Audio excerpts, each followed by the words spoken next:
물권과 채권을 얘기하면서 채권은 채권자와 채무자 사이의 일대일의 관계에서 나타나는 권리이므로 두 당사자만 알면 됩니다. 널리 알 필요 없습니다. 두 사람 사이의 관계니까. 그러나 물권은 이 세상 모든 사람에 대하여 다 효력을 미치게 할 수 있습니다. 따라서 나에게 여러분에게도 영향을 미칠 수 있는 강력한 대세적인 권리로서 물권이 있다라는 것을 그 효력을 받을 당사자에게 그 물권의 내용을 널리 알려야 됩니다. 이 널리 알려야 된다라고 하는 그 원칙을 공시의 원칙이다라고 합니다. 공시하라라는 얘기입니다. 널리 알려라. 공시하라. 어떻게 공시하라라고 하냐면요. 부동산에 관한 권리는 등기하라. 등기해야만이 인정해 주겠다라는 얘기입니다.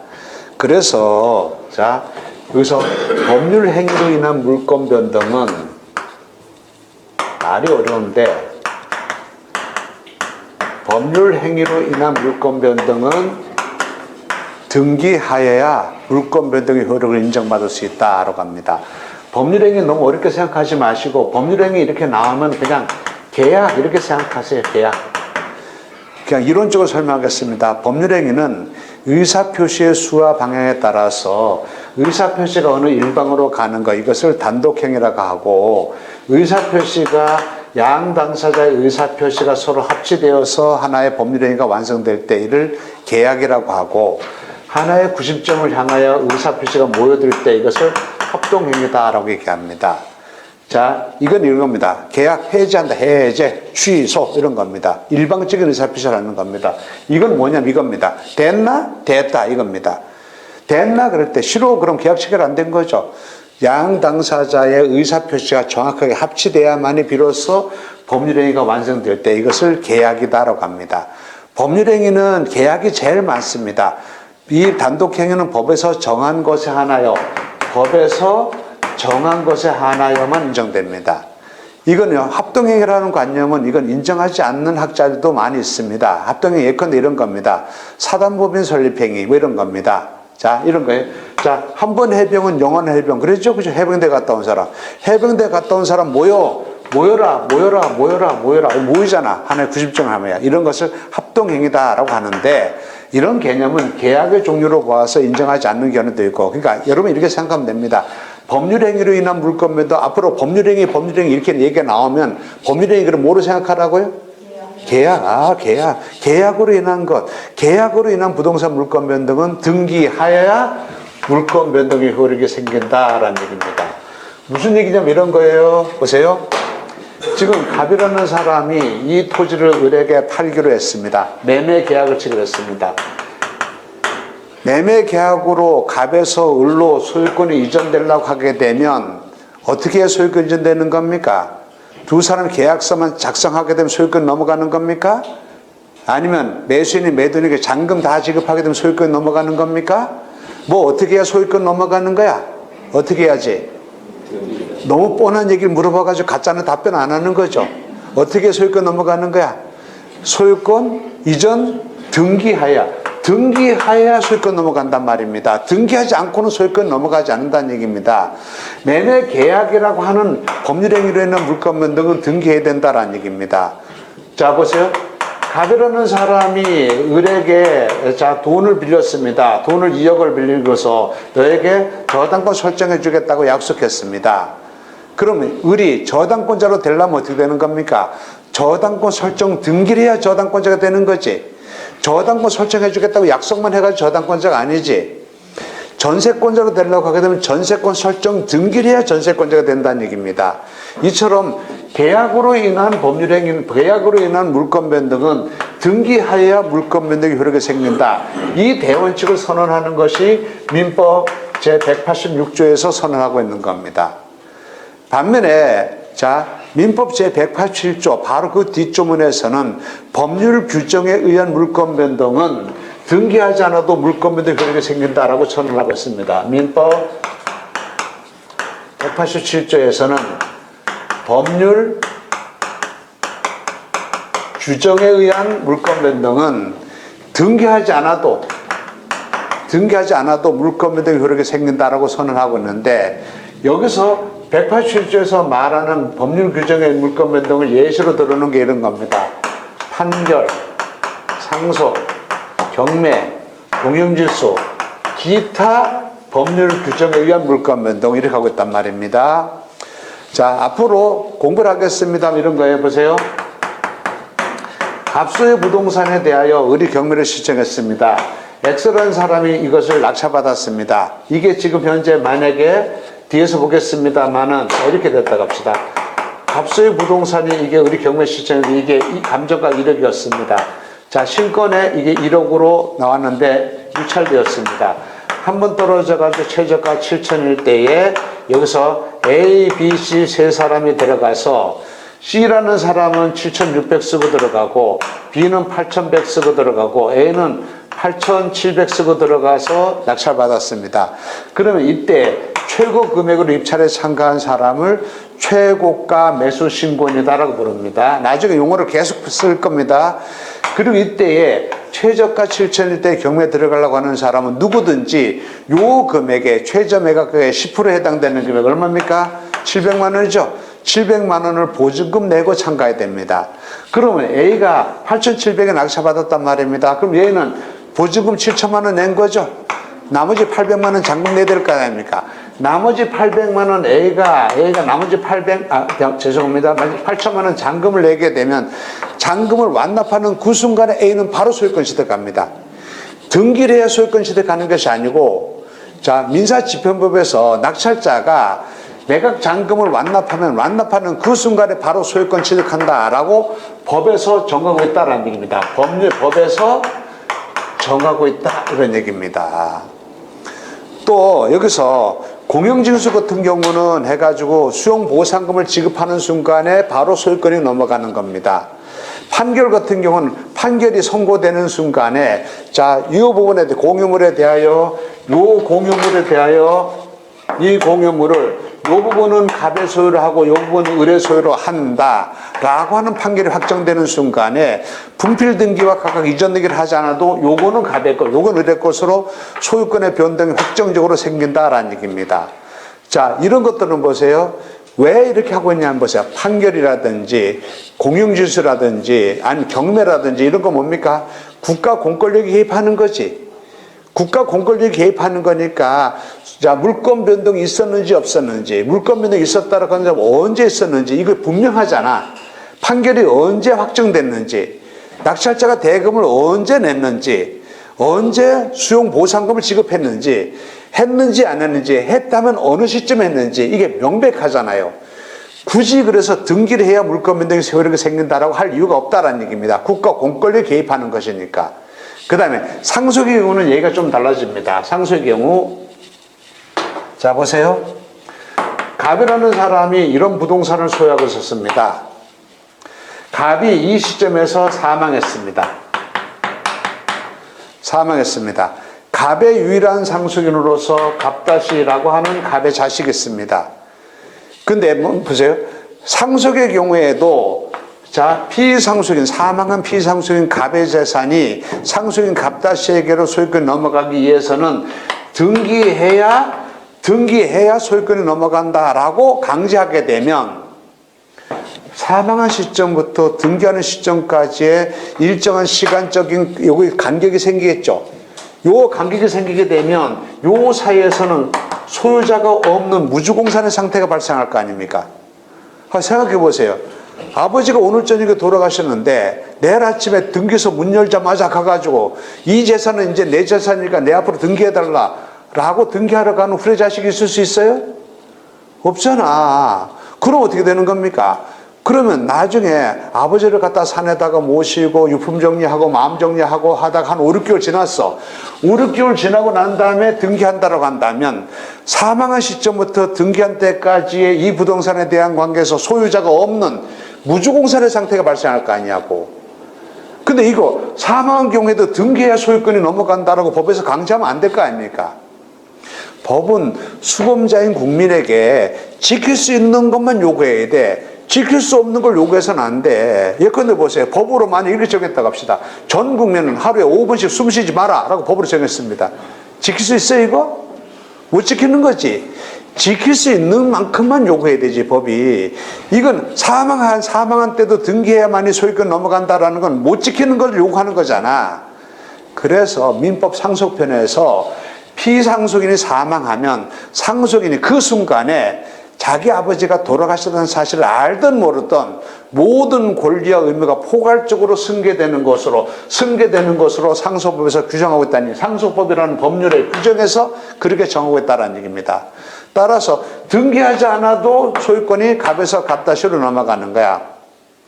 나중에 등기부 같은 걸 보면서 얘기하겠습니다만 이렇게 나타날 수 있습니다. 등기부를 보게 되면 등기 원인란에 만약에 2012년 7월 8일 상속 그렇습니다. 그리고 여기서 등기 접수일자 접수해가지고 2017년 7월 17일 18일 이렇게 했습니다. 접수 이렇게 됐습니다. 그럼 등기부에 기재된 건 이때 등기부에 기재됐다는 얘기입니다. 여기서 피상속인이 사망한 때는 이때 사망했다는 얘기입니다. 등기는 이때 했다 하더라도 소유권은 언제 넘어갔다는 얘기입니까? 이 시점에 소유권 넘어갔다 이 말이에요. 그런 의미거든요. 등기를 해야 물권 변동 효력이 생기는 게 아니라 등기하지 않아도 물권 변동 효력이 생긴다라고 선언하고 있단 말입니다. 뭐 어떤 경우에는 판결, 상속, 경매, 공인징수 이런 경우는. 근데 보세요. 그래 뭐랬으면 기타 법률 규정에 의한 물권 변동 그랬죠? 따라서 이 네 가지는 판결, 상속, 경매, 공인징수 이건 뭡니까? 기타 법률 규정에 의한 물권 변동 예시잖아요. 예시. 기타 다른 경우도 있단 말입니다. 예컨대 이런 겁니다. 지금 갑이라는 사람이 자기 땅에다가 건물을 졌습니다. 그럼 건물 졌으면 이 건물에 대해서 그럼 갑이 소유권 취득하는 시점은 언제 소유권 취득하는 겁니까? 갑이 이 건물에 대하여 보존 등기를 신청해서 등기부에 올라가야지 갑이 소유권 취득하는 겁니까? 등기하지 않아도 건물을 완성한 갑이 당연히 소유권 취득하는 겁니까? 법은 상식이에요, 상식. 어렵게 생각하지 마세요. 상식과 어긋나는 법은 잘못된 법이에요. 법은 상식적인 것이래야 돼요. 그래서 잘 모른다. 법의 태도를 잘 모른다. 그럼 상식적으로 생각하면 됩니다. 상식적으로 이게 맞지. 이게 법이야. 자, 상식적으로 생각해 보세요. 갑이 건물 졌습니다. 건물을 다 완성한 갑이 당연히 소유권 취득하는 겁니까? 아니면 등기해야 등기한 때로부터 소유권 취득하는 겁니까? 등기해야 소유권 취득하는 거, 건물을 완성하면 당연히 소유권 취득하는 거야. 잘 모르겠어요? 자, 그 상식적으로 얘기합니다. 자, 이렇게 봅시다. 자, 이게 등기 안 했어? 갑이 이 건물 저 가지고 등기도 안 하고 살고 있어? 물어봅니다. 야, 저 갑이 거주하고 있는 저 건물, 저 미드인 건물 저거 누구 거고? 물었습니다. 누구 거냐를 물었습니다. 그럼 우리가 뭐라고 합니까? 그 건물 갑의 거야 이러지. 갑의 거야 이 말은 뭐야? 이걸 갑의 거야 이 말을 법적인 말로 표현하게 되면 어떻습니까? 이 미드인 건물의 소유권은 갑에게 있다 이 말이지. 자, 등기에 소유권 취득하는 겁니까? 등기하지 않아도 소유권 취득하는 게 건축관계법에서 그렇게 규정하고 있다는 얘기입니다. 자, 그래서 기타 법률 규정엔 물권 변동 등기하지 않아도 물권 변동 효력이 생긴다라고 선언하고 있단 말입니다. 다만, 자, 여기 보세요. 그 다음에 자, 등기하지 않아도 물권 변동 효력이 생긴다라고 하고 있으니까 권리관계 공백은 생기지 않아. 문제는 부차적으로 어떤 문제가 생기냐 하면은 등기와 실체관계가 부합하지 않는다는 문제가 또 하나 생기는 거야. 상속인 갑다시는 상속 등기를 하지 않아도 자기 아버지가 사망한 순간에 그때부터 소유자지. 1년이고 2년이고 5년이고 10년이고 상속 등기를 안 하고 계속 있다라고 하더라도 얘가 사망한 순간에 얘는 소유자야. 그럼 상속 등기를 안 하고 있는 동안은 어떻습니까? 등기와 실체관계가 부합하지 않는 거지. 등기부에 누가 소유자로 되어 있는 거야? 사망한 갑이. 실제로 소유자는 누구야? 상속인 갑다시가. 이런 문제가 생길 것 아닙니까? 등기하지 않아도 물권 변동 효력이 생긴다라고 하다 보니까 이런 문제는 면하게 되었는데 후발적으로 등기와 실체관계가 부합하지 않는다는 문제가 또 생긴단 말입니다. 그래서 187조 단서 규정에서는 단서는 옛날엔 단 그랬는데 단이라는 말이 한자 표현이다 보니까 옛날에 단이라는 말을 바꿔서 그러나로 바꿨습니다. 그러나 그래서 이걸 그러나 이하를 단서 규정이라고 하는데 자, 여기서 단서 규정에서 그러나 등기하지 않아도 물권면에 효력이 생긴다. 본문에서 그렇게 적용하고 있는데 단서이죠. 그러나 등기하지 않으면 처분하지 못한다. 처분하려면 등기해야 된다. 즉 뭐예요? 갑다시가 의뢰한 사람한테 이거를 팔아먹으려고 합니다. 지금 갑이 여기서 사망했어. 갑다시가 등기하지 않으면 당연히 소유자지. 팔아먹으려면 어떻게 팔아먹으라고요? 팔아먹으려면 먼저 상속 등기를 하고 난 다음에 그 다음에 이전 등기를 해라 이겁니다. 바로 여기에서 사망한 자 갑에서 을로 넘어가는 관계는 있을 수 없다라는 얘기입니다. 여기서 처분하고자 하면 먼저 등기하라고 했을 때 처분이라는 말은 꼭 팔아먹는 것만 처분이 아니에요. 자, 아까 잠깐 얘기한 거 다시 볼까요? 이런 건물에 대해 갑이 소유하고 있어. 갑은 사용가치와 교환가치를 모두 전면적으로 다 지배하고 있다 그랬지. 갑이 이 건물을 다른 사람한테 을에게 팔았어. 그럼 어떻습니까? 사용가치, 교환가치를 전면적으로 다 처분한 거지. 갑이 사용가치만을 다른 사람에 넘길 수도 있고 교환가치만을 처분할 수 있잖아. 저당권을 설정해 줬어. 그럼 팔아먹진 않았다 하더라도 자, 소유권 중에서 교환가치만을 처분한 거지. 토지에 대하여 지상권 설정해서 사용가치만을 처분한 거지. 따라서 용익물권을 설정해 주거나 담보물권을 설정해 주는 것도 처분이야. 또 보세요. 갑이 건물을 갖고 있다가 이 건물을 때려 부셨어. 이것도 건물이 처분된 거지. 건물 없어진 거지. 처분이라는 말 이해가셨습니까? 꼭 팔아먹은 것만 처분이 아니라 용익물권과 담보물권을 설정하는 것도 처분이야. 건물을 때려 부수는 것도 사실상 처분이야. 아, 제가 와가지고 경상도 와서 보니까 경상도에서는 처분이라는 용어를 이상한 데도 쓰더라고요. 뭐라 그러냐면 이럽니다. 아유, 나 딸이 둘 있는데 하나는 처분했어. 그러더라고요. 그게 무슨 소리예요, 그게? 하나 처분했다 이 말은 뭐예요? 큰 딸은 시집 보냈다 이 말이지. 그래서 내가 경상도에서는 처분이라는 말을 이런 쪽에도 사용하는구나 내가 그러는데 그거는 그거 하는 얘기고 법률상의 처분이라는 개념은 그런 개념이란 말이에요. 자, 보세요. 등기하지 않아도 물권면에 효력이 생긴다. 그러면 처분하려면 어떻게 하라? 먼저 등기부터 하라 이겁니다. 그럼 팔아먹으려고 하게 되면, 설정하려고 하게 되면, 전세권 설정하려고 하게 되면, 그러면 등기부터 해야 되죠. 그래서 후발적으로 등기와 실체관계를 부합시키고자 등기하지 아니하면 처분하지 못한다라고 선언하고 있는 겁니다. 요 얘기가 나중에 저 뒤에 지상권 쪽에 가가지고 이 얘기가 다시 나올 겁니다. 민법 186조 어떻고 187조 어떻고 이런 게 계속 나올 겁니다. 하나 더 얘기해 볼까요? 자, 간단하게 갑이라는 사람이 자 건물 지었습니다. 갑은 보존 등기를 해야 이 건물에 대한 소유권을 취득합니까? 보존 등기를 안 하더라도 신축한 자 갑이 당연히 소유권을 취득합니까? 당연히 취득하지. 자, 취득하지만 갑이 이 건물을 다른 사람 을에게 팔아먹으려고 그래. 팔아먹으려고 하게 되면 어떻겠습니까? 팔아먹으려고 하게 되면 어떻게 해야 돼요? 먼저 팔아먹으려고 하게 되면 등기해야 된단 말이에요. 처분하려고. 먼저 보존 등기를 하고 보존 등기를 하고 난 다음에 이전 등기를 해야 돼. 바로 팔아먹고 을이 등기할 수 있는 길이 없다 이 말이에요. 이해가셨습니까? 따라서 그럼 을은 어떻게 되는 겁니까? 을은 미등기 부동산을 갑으로부터 매수하기로 한 사람은 어떻게 되는 겁니까? 자기가 등기할 수 없잖아. 그럼 등기소에 등기를 보존 등기를 하고 이전 등기를 해야 되잖아. 따라 이런 경우에 을은 어떻게 하는가? 갑을 대위하여 못 알아들어서 그 세상 들으세요. 갑을 대위하여 갑 대신 등기소에 갑 앞으로 등기를 해달라고 청구하고 등기가 되고 나면 그 다음에 자기의 등기처분 행사해서 내 앞으로 등기해달라고 해야 돼요. 그래서 여기서 소송상 청구할 때에 여기서 갑은 소유권 보존 등기 절차를 이행하고 그 다음에 내 앞으로 이전 등기 해달라고 해야 된단 말입니다. 그렇게 해야 되는 이유가 등기하지 않아도 물권면에 효력이 생기지만 이를 처분하려고 하게 되면 등기해야 된다라고 하는 것이 그런 얘기입니다. 나중에 법정상과 관계돼 가지고 토지와 미등기 건물이 있다가 여기 토지와 미등기 건물을 일체로 처분한 경우에 그 지상 건물을 위하여 법정상과 성립하지 않는다 하는 이유가 토지 소유권 넘어갔지만 미등기 건물의 소유권 넘어가지 않았기 때문이다 라는 얘기를 설명해서 이런 얘기를 다시 할 거란 말입니다. 아, 내가 지금 너무 앞서 나가가지고 여러분 공부 처음 시작하는 사람 너무 어렵게 만들었다? 아, 나중에 아니야. 어려울 거 없어. 나중에 되면 다 쉽게 이해할 수 있도록 할 겁니다. 지금 여기서 뒤에서 나오는 얘기들의 기초적인 얘기들을 설명하고 있다라고 생각하면 됩니다. 그 다음.